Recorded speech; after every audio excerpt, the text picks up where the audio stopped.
স্বামী বলিউডৰ প্ৰখ্যাত অভিনেতা তথা ছবি নিৰ্মাতা মনোজ কুমাৰৰ দেহাৱসান ৮৭ বছৰ বয়সত কোকিলাবেন ধীৰুভাই আম্বানী হাস্পতালত শেষ নিশ্বাস ত্যাগ কেইবাখনো দেশপ্ৰেমমূলক ছবিৰ বাবে ভাৰত কুমাৰ নামেৰে পৰিচিত অভিনেতাগৰাকী মনোজ কুমাৰৰ বিয়োগত বলিউডত শোকৰ ছাঁ বলিউডৰ প্ৰখ্যাত অভিনেতা তথা ছবি নিৰ্মাতা মনোজ কুমাৰৰ দেহাৱসান ৮৭ বছৰ বয়সত কোকিলাবেন ধীৰুভাই আম্বানী হাস্পতালত শেষ নিশ্বাস ত্যাগ কৰে কেইবাখনো দেশপ্ৰেমমূলক ছবিৰ বাবে ভাৰত কুমাৰ নামেৰে পৰিচিত অভিনেতাগৰাকী মনোজ কুমাৰৰ বিয়োগত বলিউডত গভীৰ শোকৰ ছাঁ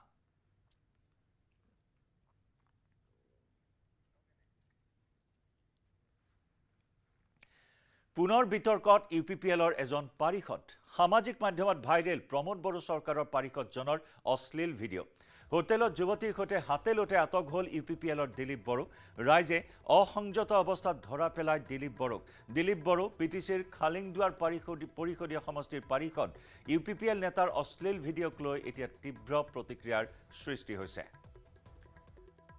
আকৌ এজন ইউপিপিএলৰ পাৰিষদ বিতৰ্কৰ মাজত সোমাই পৰিছে ইয়াৰ পূৰ্বেও হাতত খমখমীয়া নোট লৈ টকা গণি থকা ভিডিঅ' টকাৰ বিচনাত শুই থকা ভিডিঅ' ভাইৰেল হৈছিল এজন পাৰিষদৰ এইবাৰ অশ্লীল ভিডিঅ' ভাইৰেল হোৱাক কেন্দ্ৰ কৰি পুনৰ হলঠেকত পৰিছে ইউপিপিএল দল সামাজিক মাধ্যমত ভাইৰেল হৈছে প্ৰমোদ বড়ো চৰকাৰৰ এই পাৰিষদজনৰ অশ্লীল ভিডিঅ' হোটেলত যুৱতীৰ সৈতে হাতেলোতে ধৰা পৰে ইউপিপিএলৰ দিলীপ বড়ো ৰাইজে অসংযত অৱস্থাত ধৰা পেলাই দিলীপ বড়ো বিটিচিৰ খালিংদুৱাৰ পৰিষদীয় সমষ্টিৰ পাৰিষদ ইউপিপিএলৰ নেতাৰ অশ্লীল ভিডিঅ'ক লৈ এতিয়া তীব্ৰ প্ৰতিক্ৰিয়াৰ সৃষ্টি হৈছে ৰাজনৈতিক মহলতো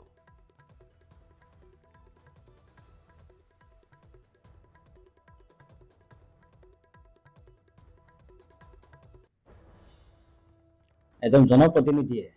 জনপ্ৰতিনিধিৰ মানে যদি চৰিত্ৰটো মানে দাগ লাগে বা জনপ্ৰতিনিধি যদি এই ধৰণৰ কাৰো কাৰ্যত জড়িত হৈ থাকে তেতিয়াহ'লে সাধাৰণ মানুহে চাৰিত্ৰিকভাৱে কি ধৰণে তেওঁৰ পৰা আশা কৰিব আৰু ইংৰাজীত দেখাৰ কথা আছেই নহয় money lost is a something lost character lost is a মানে এভৰিথিং লছ গতিকে আমি ধিক্কাৰ জনাইছোঁ গৰিহণা দিছোঁ আৰু তেওঁলোকক আচলতে ক্ষমতাই মূৰত ধৰিছে আচলতে তেওঁৰ নৈতিক চৰিত্ৰৰ মানে স্খলন ঘটিছে তেওঁ বোলে উচ্চ শিক্ষিত গতিকে এজন উচ্চ শিক্ষিত ব্যক্তিয়ে জনপ্ৰতিনিধিয়ে এই ধৰণৰ কাৰুকাৰ্যৰ সৈতে জড়িত আমি ধিক্কাৰ জনাইছোঁ আৰু তদন্ত কৰি কেনে উচিত শাস্তি দিয়াৰ কাৰণে আমি বিপিএল দলৰ পৰা দাবী জনাইছোঁ আজি খালাংদুৱাৰ সমষ্টিৰ সন্মানীয় MCLA দিলীপ বড়ো আচলতে তেওঁলোক কোনো সন্মানৰ যোগ্য নহয় আৰু সেইকাৰণে আমি এতিয়া ওদালগুৰি জিলা ছাত্ৰ সন্থাৰ তৰফৰ পৰা প্ৰমোদ বড়ো বিটিচি চিফ সন্মানীয় প্ৰমোদ বড়োক অনুৰোধ জনাইছোঁ যে আমাৰ সমাজখন এইবিলাক নেতাই পৰিচালিত কৰাৰ কাৰণে ধ্বংস হৈ গৈছে এইবিলাক আজি উদ্ভণ্ডালি এই কিশোৰীগৰাকীক এই হোটেলৰ কোঠাত তেওঁলোকে বন্দী কৰি কি প্ৰৰোচনাত পৰি এই এনেকুৱা ধৰণৰ তেওঁলোক কাৰ্যত লিপ্ত হ'ল এইটো তদন্ত হওক উচিত তদন্ত হওক আৰু উচিত তদন্ত কৰি এনেকুৱা ধৰণৰ নেতাই যাতে কোনো কাৰণত সমাজত স্থান নাপায় আৰু যদি আৰু কোনোবা এনেকুৱা ধৰণৰ নেতা কিছু সমষ্টিত আছে তেওঁলোকক আমি এতিয়া লক্ষ্য কৰিছোঁ আৰু এনেকুৱা ধৰণৰ কিছুমান বিৰোধ মন্তব্য দিয়া কিছুমান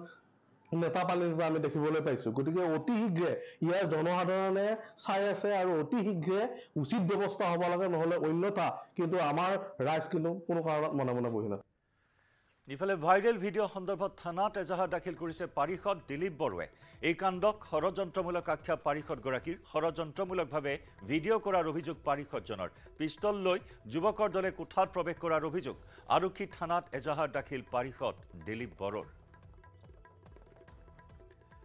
বিতৰ্কৰ মাজত সোমাই পৰা অভিযুক্ত এইজন পাৰিষদ দিলীপ বড়োৱে আনিছে আন এক অভিযোগ তেওঁৰ বিৰুদ্ধে ষড়যন্ত্ৰমূলকভাৱে এই কাণ্ড সংঘটিত কৰাৰ অভিযোগেৰে থানাত এজাহাৰ দাখিল কৰিছে ষড়যন্ত্ৰমূলকভাৱে ভিডিঅ' প্ৰস্তুত কৰাৰ অভিযোগ পাৰিষদজনৰ পিষ্টল লৈ যুৱকৰ দলে হেনো কোঠাত প্ৰৱেশ কৰিছিল সেয়েহে আৰক্ষী থানাত এজাহাৰ দাখিল কৰিছে বিতৰ্কিত পাৰিষদ দিলীপ বড়োৱে আজি ঘোষণা হ'ব ৰাভা হাছং পৰিষদীয় নিৰ্বাচনৰ ফলাফল পুৱা 8 বজাৰ পৰা আৰম্ভ পৰিষদীয় নিৰ্বাচনৰ ভোট গণনা মুঠ এই মুহূৰ্তত জনাইছোঁ মুঠ ৩৬টা সমষ্টি আছে ৰাভা হাছং স্বায়ত্তশাসিত পৰিষদত তাৰে ৩টা সমষ্টিত ইতিমধ্যেই NDA প্ৰাৰ্থী বিনা প্ৰতিদ্বন্দ্বিতাৰে জয়ী হৈছে ৩৩টা সমষ্টিত বুধবাৰে অনুষ্ঠিত হৈছিল নিৰ্বাচন ৩৩টা সমষ্টিৰ 19টা সমষ্টিৰ ভোট গণনা গোৱালপাৰাৰ আয়ুক্তৰ কাৰ্যালয়ত চলিছে আৰু কামৰূপৰ আন 14টা সমষ্টিৰ ভোট গণনা আমিনগাঁৱৰ জিলা আয়ুক্তৰ কাৰ্যালয়ত 8 বজাৰ লগে লগে আৰম্ভ হ'ব। কোনে মাৰিব সেই ঘাঁহি তাকে লৈ এই মুহূৰ্তত ৰাভা হাছঙৰ জনতাৰ মাজত এতিয়া উৎকণ্ঠা বৃদ্ধি পাইছে, জল্পনা কল্পনা বৃদ্ধি পাইছে। পুৱা 8 বাজিবলৈ মাজত মাত্ৰ কেইটামান মুহূৰ্ত বাকী।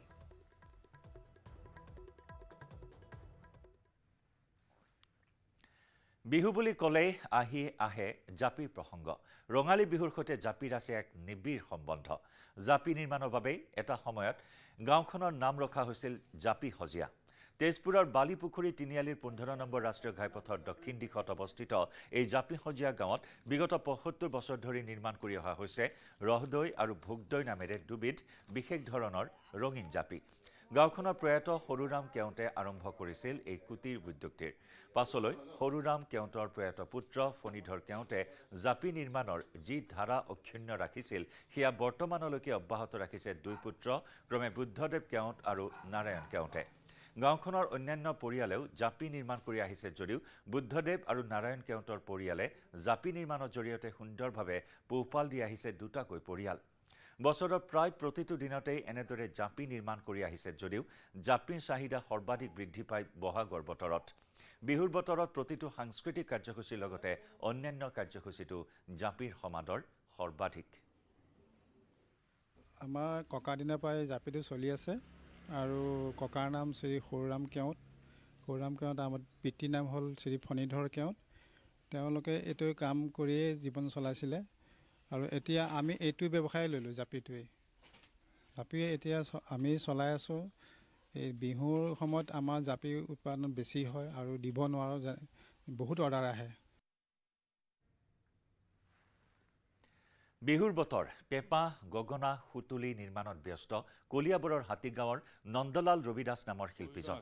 নন্দলাল ৰবিদাসে নিজ গৃহতে তৈয়াৰ কৰা পেঁপা, গগনা, সুতুলি আদি ক্ৰয় কৰিবৰ বাবে এতিয়া ভিৰ কৰিছে বিহুবলীয়া ডেকা গাভৰুসকলে। এইবেলি ৰঙালী বিহুলৈ 150টাৰো অধিক গগনা প্ৰস্তুত কৰিছে নন্দলাল ৰবিদাসে। দৈনন্দিন কৰ্মৰ মাজতে লোক সংস্কৃতি, লোকবাদ্য আৰু থলুৱা বাদ্যসমূহ জীয়াই ৰাখিবৰ বাবে নন্দলাল ৰবিদাসে নীৰৱে কৰিছে সংগ্ৰাম।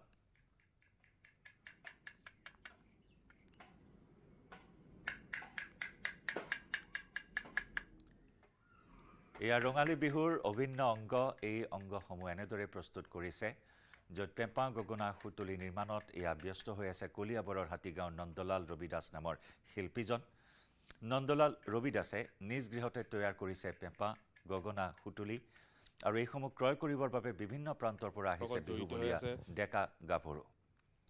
উল্লেখযোগ্য যে এইবেলি ৰঙালী বিহুলৈ বুলি 150টাৰো অধিক গগনা প্ৰস্তুত কৰিছে নন্দলাল ৰবিদাসে। দৈনন্দিন কৰ্মৰ মাজতে লোক সংস্কৃতি, লোকবাদ্য আৰু থলুৱা বাদ্যসমূহ জীয়াই ৰাখিবৰ বাবে নন্দলাল ৰবিদাসে এনেদৰে নীৰৱে কৰি আহিছে সংগ্ৰাম।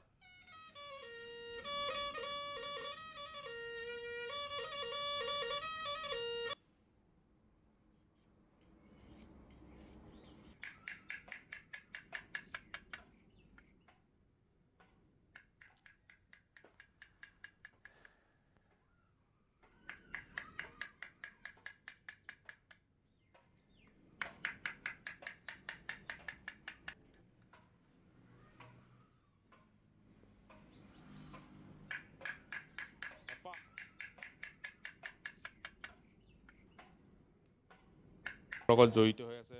বিহুত বিশেষকৈ বিহুত যিসমূহ লোকবাদ্যৰ প্ৰয়োজন আছে সেইসমূহ প্ৰস্তুত কৰি আহিছে আৰু হেঁপাহৰ ৰঙালী বিহুলৈ মাজত মাথো কেইটামান দিন আৰু এই সময়ছোৱাত দেখা গৈছে ৰঙালী বিহুক আদৰিবলৈ ব্যাপক প্ৰস্তুতি চলিছে। গাঁৱে ভূঞে সকলোতে ৰঙালী বিহুক আদৰিবলৈ প্ৰস্তুতি হৈছে আৰু এই সময়ছোৱাত ৰঙালী বিহুৰ প্ৰাকখনত যিসমূহ থলুৱা লোকবাদ্য, এই লোকবাদ্য প্ৰস্তুত কৰাত ব্যস্ত হৈছে একাংশ শিল্পী। আৰু এই মুহূৰ্তত মই দেখুৱাইছোঁ কলিয়াবৰৰ হাতীগাঁৱৰ নন্দলাল ৰবিদাস এইগৰাকী শিল্পীয়ে এতিয়া বিহুৰ বাবে এই গগনা প্ৰস্তুত কৰাত ব্যস্ত হৈছে। আমি এই মুহূৰ্তত তেখেতৰ ঘৰত যিহেতু আছোঁ, আমি দেখুৱাইছোঁ এনেদৰে বহু গগনা তেওঁ ইতিমধ্যে প্ৰস্তুত কৰিছে। যিহেতু নাচনীয়ে এইসমূহ গগনা ক্ৰয় কৰিবলৈ ইয়ালৈ আহিব, বিহুত মঞ্চত বা বিহুতলী যিসকলে বিহু নাচত অংশগ্ৰহণ কৰিব তেওঁলোকে গগনা ক্ৰয় কৰিবলৈ ভিৰ কৰেহি এই সময়ছোৱাত। আৰু দেখা গৈছে এই সময়ছোৱাত গগনা হওক, সুতুলি হওক বা পেঁপা এই পেঁপা আদি প্ৰস্তুত কৰাত ব্যস্ত হৈছে এইগৰাকী শিল্পী আৰু তাৰ সমান্তৰালকৈ মই দেখুৱাইছোঁ এয়া বাঁহৰে নিৰ্মিত এই আঙুঠি বিহুৰ সময়ত নাচনী এয়াও বা ঢুলীয়াই এইসমূহ পৰিধান কৰিব পাৰিব তাৰ বাবে বাঁহৰ আঙুঠিও প্ৰস্তুত কৰিছে তাৰ সমান্তৰালকৈ গগনা প্ৰস্তুত কৰিছে সুতুলি প্ৰস্তুত কৰিছে যিহেতু এই মুহূৰ্তত আমি শিল্পীগৰাকীৰ ঘৰত আছোঁ নন্দলাল ৰবি দাস আমি তেওঁৰ পৰা পোনে জানিব চেষ্টা কৰিম এইবাৰ বিহুৰ বাবে কি প্ৰস্তুত কৰিছে বিহুৰ বাবে মই গগনা সুতুলি আৰু কাকৈ বনাম ঠিক মই এই কালি পৰহি ভিতৰতে কাকৈত লাগিম আৰু ম'হৰ শিং বনাইছোঁ আৰু ভাওনাৰ কাৰণে কালি এটা বনাইছোঁ আৰু এতিয়ালৈকে কিমান আপুনি গগনা প্ৰস্তুত কৰিলে মই এতিয়ালৈকে প্ৰায় আপোনাৰ 20-25টাৰ ওপৰত বনালোঁ আৰু মই আৰু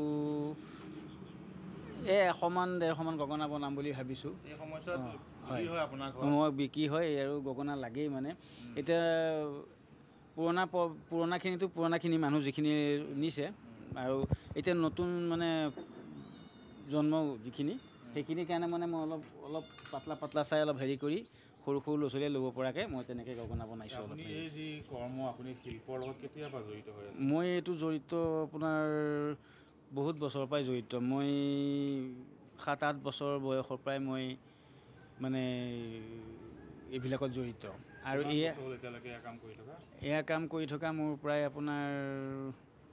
15-16 বছৰৰ ওপৰ হৈ গ'ল